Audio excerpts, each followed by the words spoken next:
Welcome, friends of the Greasy Shop Rag. Today we're going to take a look at a Husqvarna 338XPT chainsaw. Customer complaint is that it just doesn't run right. It's a little bit boggy. We're looking in his fuel tank, and we want to pull this filter out and take a good look at it and see what it looks like. I'm also looking for signs of water or the condition of the fuel hose. I'm going to put 10 pounds of pressure on this hose, and we're checking it for leaks. Looks like it's holding 10 pounds. That tells me that, the hose doesn't have any holes or cracks in it. So on goes a new fuel filter. His fuel is still in that tank, and we're probably going to run it on his fuel to see what it sounds like. This saw isn't made anymore, and I don't miss it, to be honest with you. Getting the carburetor up here is kind of a pain in the butt. But back here is where the spark plug lives.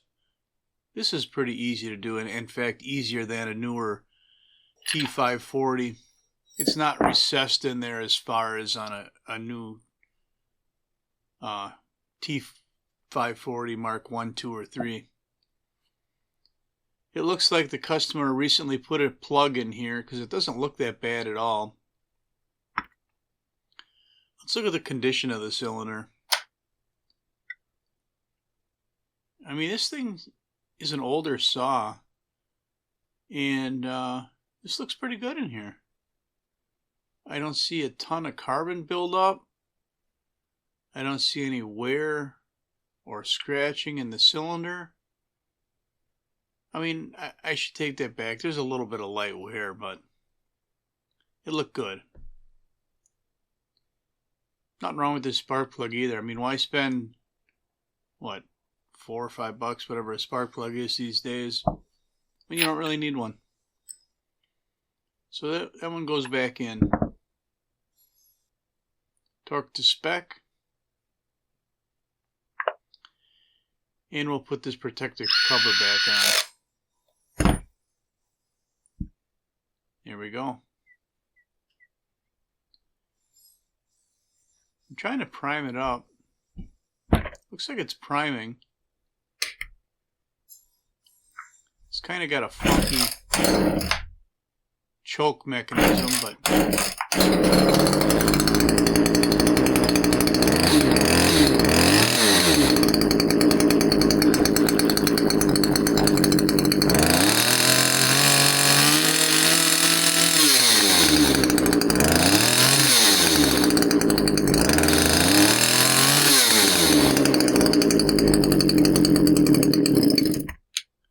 at first it seemed like it was going to be alright, but then it kind of bogged out there. Nylon mesh air filter, a little dirty, but not the reason it wasn't running right. We're going to get this bar and chain out of our way. Looks like he's got a pretty good sized bar on this saw.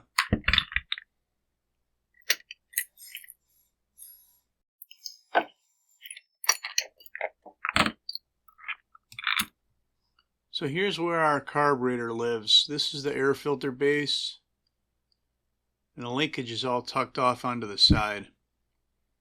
And that's the worst part of this job, is the choke and the throttle linkage on here. So we're going to pour his fuel out. It's red. I don't know if it's true fuel. I haven't had great success with true fuel. I should say, of the canned fuels, the one that I've seen the most problems with is the red stuff. So here I'm just prying on the back of the choke lever and then kind of hitting the front of it where the detents are, and then popping it out of the carburetor linkage. It's just kind of a snap lock situation, so you want to be careful and not just force it out of there without squeezing those detents a little bit. Because if you wreck that linkage, then you open up a whole another can of worms. 2 screws pull the air filter base off of here. And now I'm just popping the carburetor off of its seat. There's a rubber insulator kind of guide bushing, whatever you want to call it. We'll pop that off the side of the carb. And then we're going to remove the fuel line from the back of the primer bulb.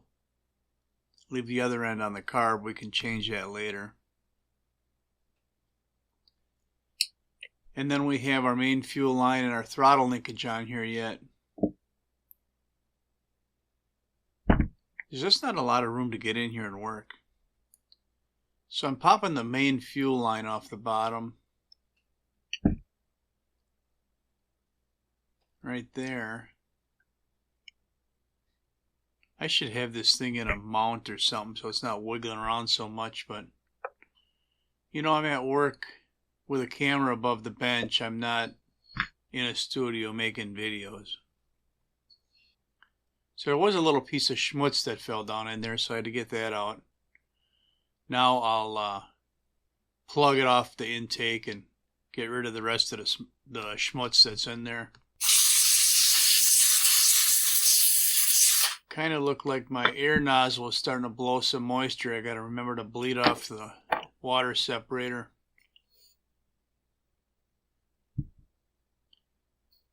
More schmutz. Yeah, there's definitely water in that line.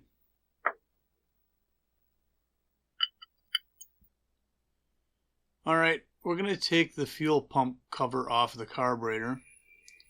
And we'll see if that micro screen is plugged. That would be a reason why the saw might bog a little bit. And it initially doesn't look that bad. I thought I saw like scum in there, but I think it was just a red tinge from the fuel that he was using. Now we're going to take a look at the metering diaphragm. If this is stiff, that would definitely be a reason why this thing might have been bogging or petering out.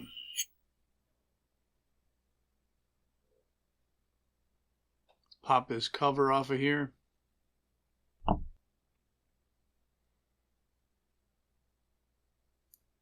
And in fact, this diaphragm is stiff. Take a listen.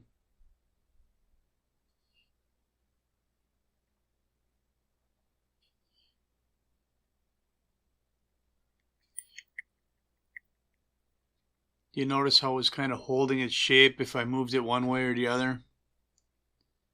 Yeah, that's not good. So here's our new kit. We're going to replace the soft parts of the carburetor.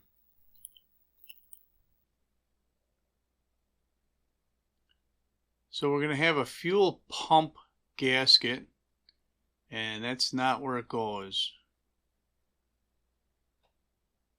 There we go.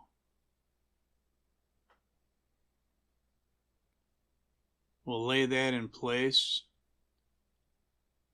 And then the gasket for the diaphragm. And our cover.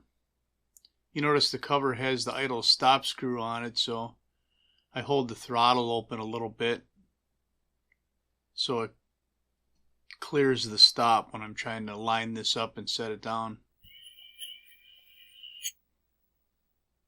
And there we go, we're halfway done. Now, certainly a person could pull the high and the low speed needles out and clean things up. Here we're just checking the metering lever height, and it was a little low, just a hair. So I just bent it up.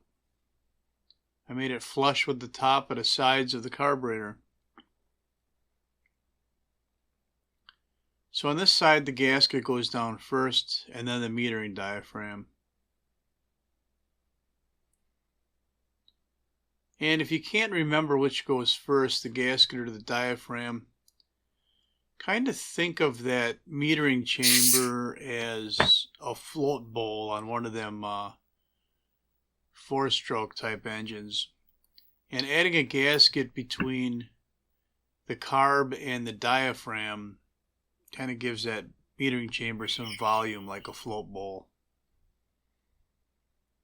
I don't know if that makes any sense to you or not, but a long time ago when I first started doing these, that's kind of the way I remembered it. That gasket gave that metering chamber more volume because of its thickness.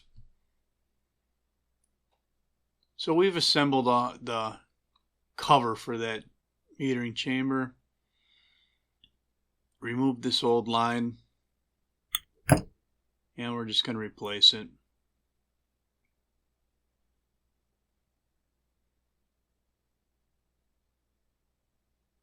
That should work.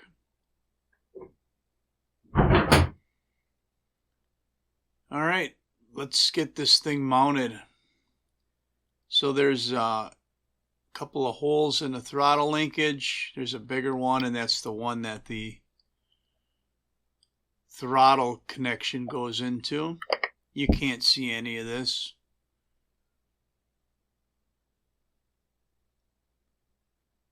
Someone's hand is in the way. Tell you what though, it goes together the way you took it apart. Here's our fuel line. That's one of them black rubber hoses, and it felt pretty good. So we're not replacing that. This bushing or guide, there's a lot of different names for it. We're going to put that on the carb now. The reason I left it off of there is it kind of gave me a little room to play, move that carb around when I was putting the hose on. Now the impulse line for this carburetor is a fitting on the face of the carb. Scott to the front counter, please. Scott. In the principal's office. Thanks.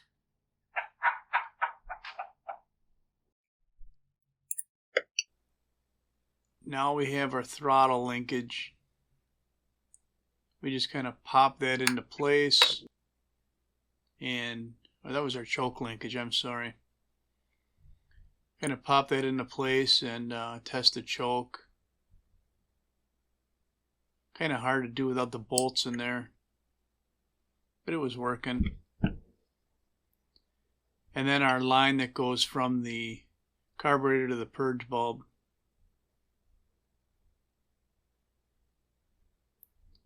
You know, depending on what your end goal is, that primer bulb could have been replaced. I mean, it feels good. It's not brittle. It's not going to crack, but, you know, do you try and get more service out of it, or do you replace it? And in this case, talking with the customer, I mean, he wasn't even expecting any of this work to be done. He brought it in to have his chain sharpened, but, you know, when we test ran it, the thing bogged out, and he's like, I suppose, take a quick look at it. So this is our quick look at it. Looks like everything's functioning properly. I'm not a big fan of the way that stop switch choke lever kind of works, but it works.